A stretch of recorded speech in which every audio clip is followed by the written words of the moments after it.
अंजील को फैलाना ये काम हम सबका है, ये काम हमारा है। हमने मिलकर अंजील का पैगाम लोगों तक पहुंचाना है। हालेलुया। अंजील का जो पैगाम है वो ये पैगाम है कि यीशु मुर्दों में से जी उठा है। हालेलुया।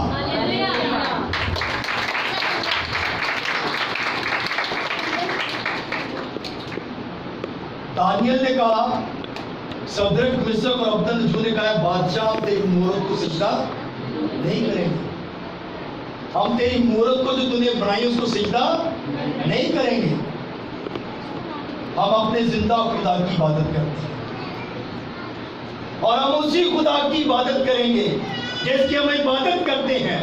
और हम तेरे वो खुराक भी नहीं खाएंगे जो तू बुतों के आगे देता है, हम वो खुराक नहीं खाएंगे जो तू कुर्बानियां चढ़ाता है, और हम वो खुराक निजस खुराक नहीं खाएंगे। हमें साग पात दिया जाए, हमें बेशक मिर्चों के साथ रोटी दी जाए, हम वो खाएंगे और हमारी सेहत कभी भी खराब नहीं होगी। हालेलुया। सदरक मिशक और अब्दनगो ने कहा, हमारा वजन कर लो, हमारे चेहरे चेक कर लो, मेडिकल टेस्ट करा लो, जिस तरह का हमारा जितना वजन है उतना ही रहेगा, और जैसी हमारी सेहत है वो भी खराब नहीं होगी। हम आपके लेकिन हम आपकी जो खुराक नहीं खाएंगे जो आप बुतों के आगे चढ़ाते हो, हम वो खुराक खाएंगे जो हमारे खुदा को पसंद है।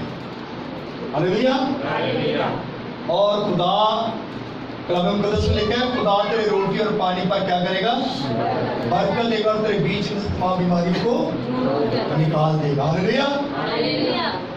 तो जब हमारा खुदा हमारे साथ है तो फिर हमें किसी बात का खौफ करना है कभी भी नहीं।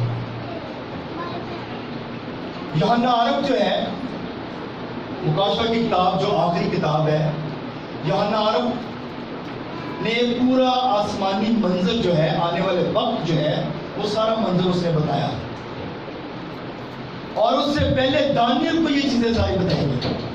दानियल पर भी खुदा ने अपने रोया को नाज़िल किया। और दानियल जो था ये खुदा का आशिक था, ये खुदा का आशिक था, और खुदा उसका महबूब बन गया, खुदा उसका महबूब बन गया।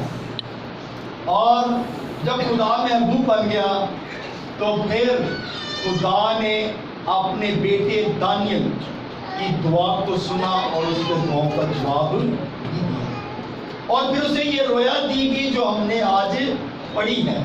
अभी रोया स्टार्ट नहीं हुई, अभी रोया का तो काम शुरू होना है। ये तो अभी सिर्फ आपको थोड़ा सा उसका बैकग्राउंड बता रहे हैं कि खुदा किस तरह अपने लोगों के साथ काम करता है। अभी दानियल की रोया तो स्टार्ट होनी है कि दानियल को रोया जो दी गई उसका असल मकसद क्या था। कलाम मुकद्दस में एक बात लिखी है, खुदा अपने महबूब को घूरे से उठाता है और तख्ते शाही पर, खुदा अपने महबूब को क्या करता है? घूरे से उठाता है। घूरे का पता क्या होता है? जो गांव के लोग हैं उनको तो बहुत ज्यादा पता होगा, या जो पुराने लोग हैं, जो बुजुर्ग लोग हैं, उनको घूरे का पता होगा। घूरा कहते हैं एक ओबले जो होते हैं, जो क्या कहते हैं उसको, गोबर के जो ओबले होते हैं वो बनाए जाते हैं और उसका एक ढेर लगाया जाता है और उसको कहते हैं घूरा। और वो जो ढेर है ना, ढेर के नीचे जो चीज आ जाती है ना, खुदा उसको वहां से निकालता है और उसको तख्ते शाही पर, तख्ते शाही आपको पता नहीं कैसा होता है, आप मूवीज में ड्रामों में ये चीजें देखते हैं कि तख्त कैसे लगे होते हैं, खूबसूरत तख्त होते हैं जो हीरे जवाहरात से भरे होते हैं। खुदा उस पे जाके अपने महबूब को बिठा देता है। आमीन आमीन आमीन आमीन। तो अगर आप खुदा के महबूब बनना चाहते हैं तो फिर खुदा आपको उठाएगा और तख्ते शाही पे बिठाएगा। खुदा का जो मुकाशवा है इसे समझने की जरूरत है। खुदा के मुकाशवे को कुछ लोग जो है, जब खुदा नॉलेज देता है, जब इल्म देता है तो लोग बिखर जाते हैं। कहते हैं जी हमारे पास तो बहुत इल्म है, और सीधे हम जीते डॉक्टर बन गए हैं, हमने तो डॉक्ट्राइन की हुई है, हमें बहुत इल्म है। मगर जब तक खुदा आपके ज़हन को ना खोले आप खुदा का कलाम नहीं समझ सकते। बिखरना नहीं है, बड़े नहीं बनना, बल्कि कलाम मुकद्दस में यीशु ने कहा आसमान की बादशाही में वो बड़ा है जो अपने आप को छोटा है। आमीन। इल्म सीखने के लिए आलम की जरूरत होती है, और किताबें अगर आप गधे पर लाद दें तो गधा आलम बन सकता है? गधा आलम बन सकता है? गधे का बन रहा डोंकी, यानी कि काम नहीं बनाना गधे का, डोंकी कहते हैं। पढ़े लिखे लोग भी कहते हैं ना, पढ़े लिखे लोगों को गधे के बारे में कम पता होता है, डोंकी होता है। नहीं, डोंकी के ऊपर अगर किताबें रख दे तो क्या वो आलम बन सकता है? नहीं ना बन सकता। किताबें पढ़ने से इल्म आता है, किताबें पास रखने से इल्म नहीं आता। किताबों के ढेर आपके घर में लाइब्रेरी बनी हो और अगर आप पढ़ते ना हो तो उसका कोई फायदा नहीं, उसका कोई फायदा नहीं है। और बहुत सारे लोग हैं जो कहते हैं हम बाइबल को समझते हैं, बहुत सारे लोग ऐसे हैं जो कहते हैं हम बाइबल को समझते हैं। अब देखें यीशु के शिगिर्द उसके साथ रहते थे। यीशु ने एक तमसील कही कि एक बीज बोने वाला जो है वो बीज बोने के लिए निकला, और शिगिर्दों ने अकेले में जाकर यीशु को कहा कि हम इस तमसील के बारे में बता। यीशु के साथ वो गिर रहे हैं और फिर भी वो कहते हैं हमें इस तमसील के बारे में बता, ये तमसील क्या है। फिर यीशु ने आप बाइबल को पढ़ेंगे तो फिर आपको तमसील के बारे में भी इल्म हो जाएगा, क्योंकि अगर आप बहुत ज़्यादा अभी तो काम शुरू भी नहीं हुआ और टाइम खत्म भी हो गया, चले और 5 मिनट देखते हैं, उसके बाद फिर इसको एंड अप करते हैं, फिर उसको आगे कंटिन्यू करते हैं। कुछ लोग कहते हैं कि असी रोया देखने हैं और खुली आंखों से रोया देखते हैं।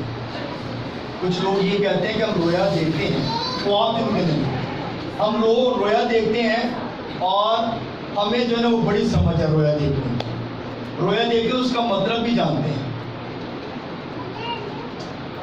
एक दिन किसी शख्स ने मुझे ये बात कही तो मैंने उसे कहा कि आपने कभी बाइबल पढ़ी है?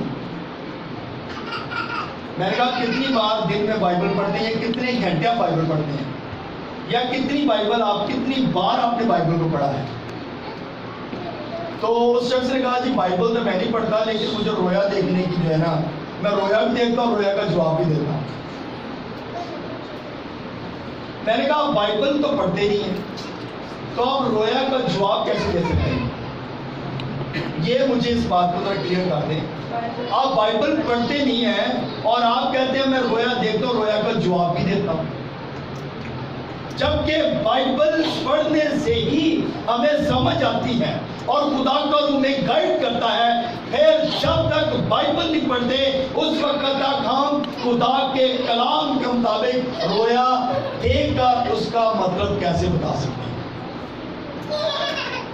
बाइबल पढ़ते नहीं है और रोया देखते और रोया का मतलब भी समझ आते हैं और लोगों को बताना शुरू कर देते हैं। लोगों को पूछते हैं हाँ जी क्या रोया आपने देखी है? मैं आपकी रोया का मतलब आपको बताता हूँ। बाइबल को जानते नहीं है, कलाम को जानते नहीं है, बाइबल को पढ़ते नहीं है और रोया लोगों की रोया का मतलब बताना शुरू करता है। इसका मतलब है कि जब तक खुदा का रूह आपके साथ नहीं है आप रोया देखें जरूर, लेकिन किसी अच्छे शख्स के पास जाएं और जाकर रोया का मतलब पूछें।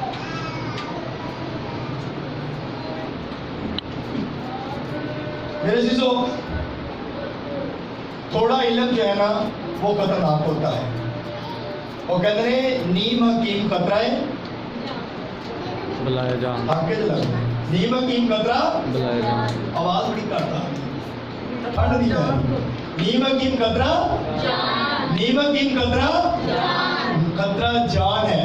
थोड़ा इल्म रखने वाला बंदा वो खतरनाक होता है, थोड़ा इल्म रखने वाला बंदा खतरनाक होता है। क्योंकि वो सही आपको डिटेल नहीं बताता, तफसीर नहीं बताता, और जब तक वो आपको तफसीर ठीक नहीं बताएगा वो खतरे से खाली नहीं है। इसीलिए कहते हैं नीम हकीम के कोल ना जाओ, MBBS डॉक्टर को जाओ। MBBS डॉक्टर जरा थोड़ा सही इलाज कर देगा। तो जब हम MBBS के पास जाएंगे तो फिर आप इलाज भी ठीक करवा लेंगे और आपकी बीमारी का भी आपको पता चल जाएगा, और आपकी रोया का भी मतलब आपको MBBS ही बता सकता है। आमीन। यानी कि खुदा के कलाम के जो MBBS लोग हैं वही आपको खुदा के कलाम के मुताबिक आपकी रोया का मतलब बता सकते हैं। मेरा ख्याल है कि यहीं तक कलाम काफ़ी है, फिर इसको कंटिन्यू अगले संडे करेंगे। तो ये जो चीज़ें हैं, आप जब अच्छे खादमों के साथ आप बैठते हैं, अच्छे खादमों के साथ आपकी रफ़ाकत होती है, तो फिर आप बरकत पाते हैं। नीम हकीमों के पास ना जाएं। नीम हकीम कतरा जान है। अगर आपने सही इल्म सीखना है ना, तो फिर अच्छे खादमों के पास जाएं जो आपको सही राह भी दिखा सके। और सबसे बड़ा राह दिखाने वाला वो हमारा यीशु है, हमारा निजात है। यीशु के पास आए, आपको हर सलूशन का, हर बीमारी का, हर मुश्किल का हल आपको मिल जाएगा। सो खुदावंद इस कलाम को सिरा से हम सबको बड़ी बरकत दें। आमीन। नेक्स्ट टाइम इसको कंटिन्यू करेंगे। God bless you.